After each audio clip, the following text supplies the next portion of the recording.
Welcome back, everyone. Ready to dive into something a little different today. Oh, yeah, this is going to be a good one. We're going to be looking at, ancient land division Okay. and what it can teach us about modern life. All right. Buckle up, because we're going to be uncovering some surprisingly relevant lessons from the Book of Numbers, Oh, wow. specifically chapter 34. Yeah. It's fascinating how this text can offer some insights Yeah. into human nature and the challenges of, resource allocation, which are themes that resonate just as strongly today as they did, thousands of years ago. Okay, so let's unpack this a little bit. Yeah. We're talking about the Israelites on the verge of inheriting the promised land, Canaan. Right. But it wasn't just a chaotic free-for-all. No. They had a very deliberate system in place. Absolutely. Numbers 34 lays out these meticulous boundaries for the land, Wow. referencing specific geographical markers like the wilderness of Zin, Okay. the ascent of Akrabim, Uh-huh.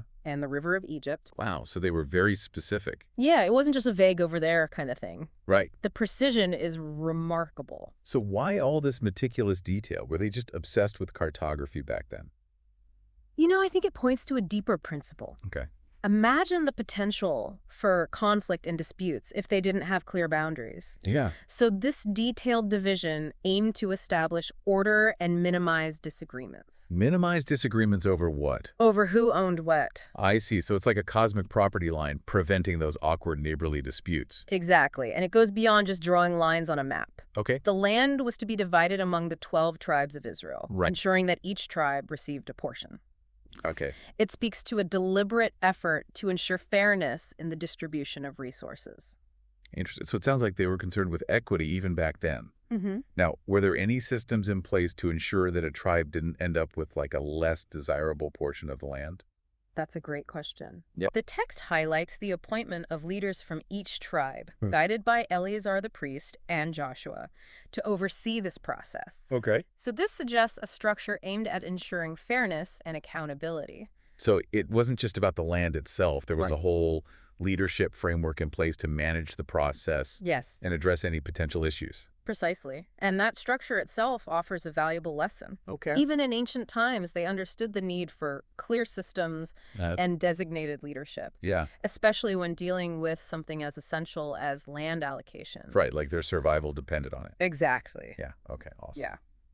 Welcome back. We've been exploring these intricacies of land division in ancient Israel, Yeah. but the real question is, what can we learn from all this Well, in the 21st century? Exactly. It's all well and good to talk about, these ancient maps and tribal allotments. Yeah, But how do these principles translate into something relevant for us today? that's where things get really interesting. Okay.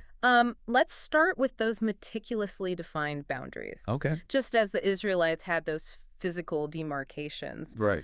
we need boundaries in our lives, Okay. although of a different sort. You're talking about like personal boundaries, right? Exactly. Not like fences and stone markers. Right.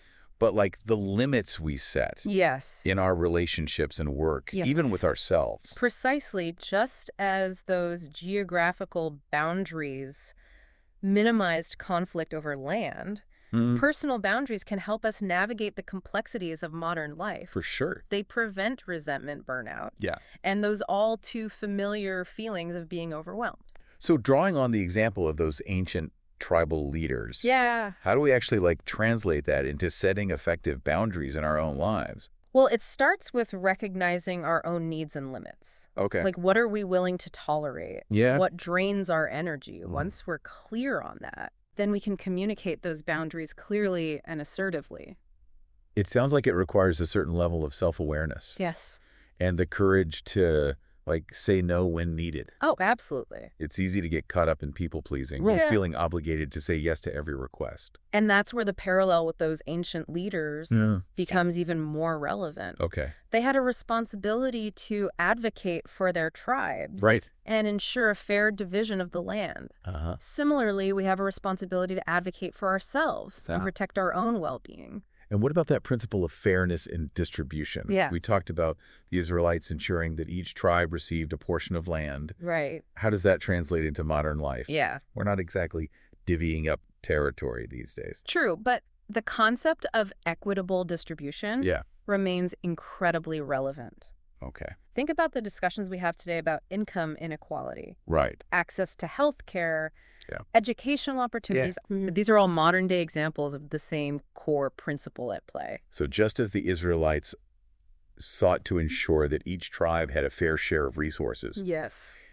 we're grappling with similar challenges today, Exactly. albeit on a larger and more complex scale. It's about striving for a system where everyone has the opportunity to thrive, Right. not just a select few. And just as those designated leaders oversaw the land division process, Yeah. we need effective leadership Yes. in our communities and institutions to address these complex issues. Absolutely. Leadership that is guided by a sense of justice, Yeah. fairness, and a commitment to the well-being of all. We've covered a lot of ground here. We have. From ancient maps to personal boundaries. Yeah. It's amazing to see how these seemingly disparate concepts Right. are actually connected by this common thread. It speaks to the enduring power of these fundamental principles, whether we're talking about dividing up land in ancient Canaan Right. or navigating the complexities of modern life. The need for clear boundaries, fair distribution, Yeah. and responsible leadership remains as relevant as ever. I'm starting to see how even a seemingly dry text like Numbers 34 Yeah. can offer such profound insights into the human condition. It is fascinating. But before we get too carried away, Right. we need to take a quick pause. Okay. We'll be right back with some final thoughts to leave you pondering. Welcome back to the Deep Dive. Yeah. We've been exploring this fascinating topic today. It is fascinating. Ancient land division and its surprisingly relevant lessons for modern life. Mm-hmm. We talked about the importance of, clear boundaries, fair distribution, and strong leadership. Yeah. And these principles, they were just as crucial for the ancient Israelites dividing up the promised land as they are for us navigating, all the complexities of the 21st century. It really is remarkable how these principles apply, not only to external systems and structures, but also to our own internal lives. Okay? Just as the Israelites needed those clear boundaries to prevent conflict over land, Yeah. we need personal boundaries to protect our time, our energy, and our emotional well-being. So it's like those ancient geographical markers transformed into like modern day emotional fences. Exactly. Helping us define our limits and prevent burnout. And just as those tribal leaders were responsible for ensuring a fair division of the land, Right. we have a responsibility to advocate for ourselves and set those healthy boundaries Okay. in our relationships, in our work, and even with ourselves.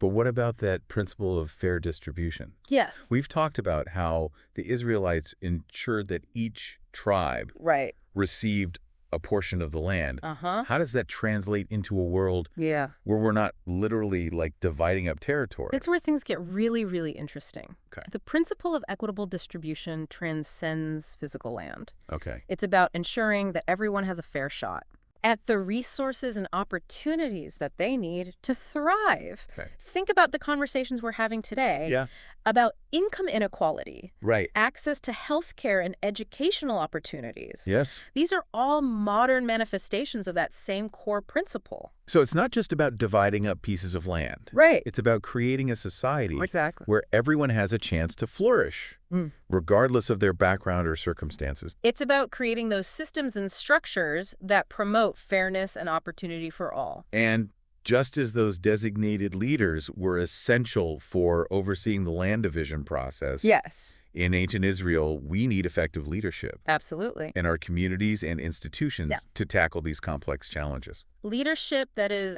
guided by a sense of justice, a commitment to the common good, and a willingness to challenge the status quo when necessary. So as we wrap up this deep dive, Yes. what's the key takeaway that you want to leave our listeners with? I think the most important lesson here is that even ancient texts, like Numbers 34, can offer timeless wisdom. Right. That's directly applicable to our lives today. By reflecting on these principles of clear boundaries, fair distribution, and responsible leadership, we can gain valuable insights into how to create a more just equitable and harmonious world. It's a reminder that the pursuit of fairness, balance, Yes. and a well-ordered society is an ongoing journey. It is. One that requires constant reflection, adaptation, and a willingness to learn from both the past and the present. Absolutely. Until next time, keep diving deep.